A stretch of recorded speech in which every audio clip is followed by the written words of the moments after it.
जय हिंद क्लास। मेरा नाम पुरुषोत्तम कुमार है। आज हम 10th क्लास का जो पाठ्यक्रम है माध्यमिक शिक्षा परिषद उत्तर प्रदेश द्वारा 2024-25 का पाठ्यक्रम हम आपको बताएंगे, मतलब सिलेबस बताएंगे। ठीक है, तो जो भी बंदा तैयारी करना चाहता है अपना हाई स्कूल का कला का पेपर जिसको जिसको देना है उसको पाठ्यक्रम जानना जरूरी है। ठीक है, तो यूपी का हम आज आपको कला का पाठ्यक्रम बताते हैं। ठीक है, चलिए शुरुआत करते हैं। 20 अंकों की बहुविकल्पीय परीक्षा भी होती है जिसका उत्तर OMR सेट में दिया जाएगा। मतलब कहने का कि 20 अंकों की MCQ परीक्षा भी होगी जिसका उत्तर OMR शीट में दिया जाएगा। मतलब OMR का एक शीट दिया जाएगा, उसमें आपको 20 क्वेश्चन रहेंगे। 20 क्वेश्चन को आपको उसका आंसर उसमें लिखना पड़ेगा। ठीक है, अब आया कि इस विषय में 70 अंकों का केवल एक प्रश्न पत्र 3 घंटे का होगा।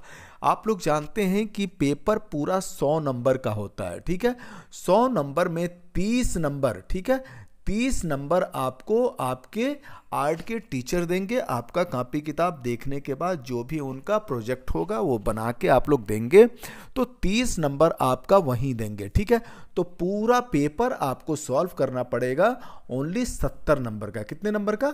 70 नंबर का। ठीक है, तो 70 नंबर का पेपर होगा, तो इस विषय में 70 अंकों का केवल एक प्रश्न पत्र 3 घंटे का होगा।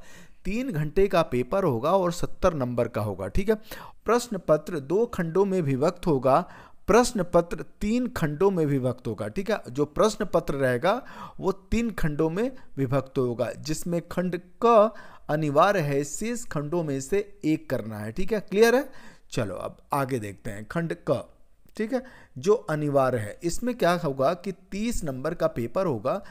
कौन सा? खंड क में जो अनिवार्य है, कंपलसरी है ना, इसमें देगा कि प्राकृतिक दृश्य चित्रण जैसे उषा काल, संध्या काल, ग्रामीण व पहाड़ी दृश्य का चित्रण जल रंग अथवा पेस्टल रंगों से भरे, माप 20 सेंटीमीटर इंटू 15 सेंटीमीटर हो। ठीक है, सबसे पहले आपको क्या करना चाहिए कि आपको प्राकृतिक दृश्य का चित्रण आपको प्रैक्टिस करना चाहिए घर पे। ठीक है, घर पे चाहे स्कूल में। ठीक है, उसमें आप उषा काल, सुबह का काल, चाहे संध्या काल, ग्रामीण व पहाड़ी दृश्य का चित्रण का प्रैक्टिस कर लीजिए, ये आता ही आता है। ठीक है, इसमें आपको क्या करना पड़ेगा कि माप जो रहेगा वो 20 सेंटीमीटर आपकी लंबाई और चौड़ाई होनी चाहिए। ठीक है, 20 सेंटीमीटर इंटू 15 सेंटीमीटर। ठीक है, दूसरा, अगर आपको प्राकृतिक दृश्य नहीं करना है ना, प्राकृतिक दृश्य को नहीं बनाना है, तो अथवा या तो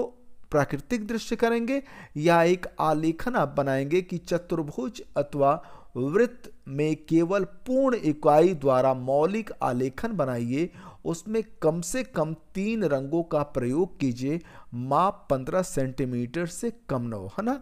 आपको क्या करना है कि एक चतुर्भुज बनाना है या वृत्त बनाना है, उसमें एक पूर्ण इकाई द्वारा मौलिक आलेखन बनाना है। ठीक है, अलंकारिक आलेखन बनाना है, उसमें कम से कम 3 रंगों का प्रयोग कीजिए। उसमें क्या करना है कि 3 रंगों का ही प्रयोग करना है और माप जो होनी है वो 15 सेंटीमीटर से कम ना हो। ठीक है, तो या तो प्राकृतिक दृश्य बनाइए या अलंकारिक आलेखन बनाइए। ठीक है, क्लियर है?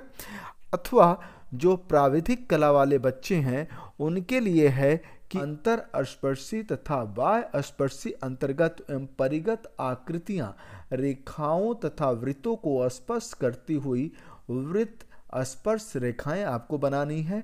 क्षेत्रफल संबंधी साधारण निर्मेय ज्यामिति आलेखन साधारण तथा कर्णवत पैमाने, ठीक है, ये आपको बनाना है। ठीक है, क्लियर है? तो या तो आप प्राकृतिक आलेखन बना दीजिए, या तो अलंकारिक आलेखन बना दीजिए, या प्राविधिक कला वाला बना दीजिए। ठीक है, तीनों में से कोई एक आपको बनाना है, तो सॉलिड आपका 30 नंबर का मिलता है आपको। ठीक है, क्लियर है?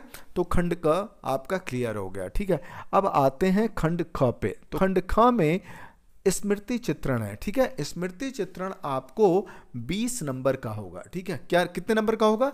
20 नंबर का होगा। तो 20 नंबर में क्या है कि साधारण जीवन में दैनिक उपयोग की वस्तुएं, जो भी आपके जीवन में दैनिक उपयोग में वस्तुएं आती हैं, घरेलू बर्तन आते हैं, जैसे सुराही हो गया, बाल्टी हो गया, लोटा हो गया, अमृतबान हो गया मतलब मर्तबान हो गया, केतली हो गया, बोतल हो गया, गिलास हो गया इत्यादि, तथा तरकारी, तरकारी मतलब सब्जी, सब्जी या फल आदि को, इन सभी का स्मृति चित्रण करना है। आपको कोई फिगर नहीं दिया जाएगा, देख के नहीं बनाना है, खुद से आपको अपने मन से आपको बनाना है। या तो सुराही, बाल्टी, लोटा, अमृतबान, मर्तबान, केतली, बोतल, गिलास इत्यादि, या सब्जियों के या फलों के आपको बनाना पड़ेगा, ठीक है। लेकिन इन सभी को पेंसिल द्वारा रेखांकन करना होगा, ठीक है। आप लोग इसको कलर नहीं करेंगे, स्मृति चित्रण को कलर नहीं करना। अब प्राकृतिक दृश्य को आप कलर करेंगे, लेकिन स्मृति चित्रण को आपको कलर नहीं करना है, ठीक है। तो ये कितने नंबर का होगा? 20 नंबर का होगा, ठीक है। क्लियर है? अब आया खंड ग, भारतीय चित्रकला, है ना। भारतीय चित्रकला आपका 20 अंकों का होगा। इस खंड में 4 प्रश्न होंगे। इस खंड में क्या होगा कि आपके पास 4 प्रश्न होगा, जिसमें से 2 प्रश्न करने होंगे। इसमें 2 प्रश्न आपको करने पड़ेंगे, ठीक है। 4 प्रश्न होंगे, लेकिन 2 ही प्रश्न करना है। एक प्रश्न वस्तुनिष्ठ होगा जो अनिवार्य होगा, एक जो प्रश्न रहेगा वो वस्तुनिष्ठ होगा, ठीक है। क्लियर है? तो वस्तुनिष्ठ प्रश्न जो रहेगा वो आपको क्या करना है? कंपलसरी करना है, ठीक है। पहला टॉपिक रहेगा जो 4 प्रश्न होंगे, 4 प्रश्न होंगे, जिसमें 2 प्रश्न करना होगा। वो रहेगा कि चित्रकला का प्राचीन उल्लेख से पूछेगा, चित्रकला की विशेषताएं पूछेगा और प्रागैतिहासिक चित्रकला पूछेगा, ठीक है। तो आज हमने आपको पूरा आर्ट का, कला का पूरा आपको सिलेबस बता दिया हूं मैं, ठीक है।